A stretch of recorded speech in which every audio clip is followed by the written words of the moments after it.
Fishers police have arrested a man in connection with a road rage shooting. Police say Trevor Dahl shot a driver traveling westbound on 96th Street. The driver then lost control and crashed into another car. Well, the first driver was taken to the hospital for treatment, while the second was treated on the scene. Dahl, this man right here, is in custody at the Hamilton County Jail, and he is facing multiple charges. Who knows what driving events cause people to shoot?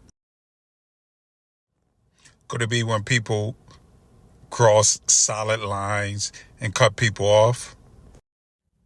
Probably the craziest lane change I have ever seen. Wow. To make an exit.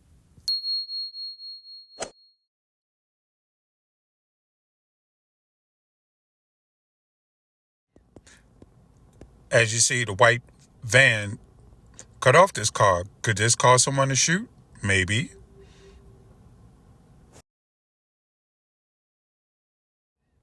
When cars that's supposed to go straight decide they want to make a illegal left-hand turn and cut you off, will that cause someone to shoot?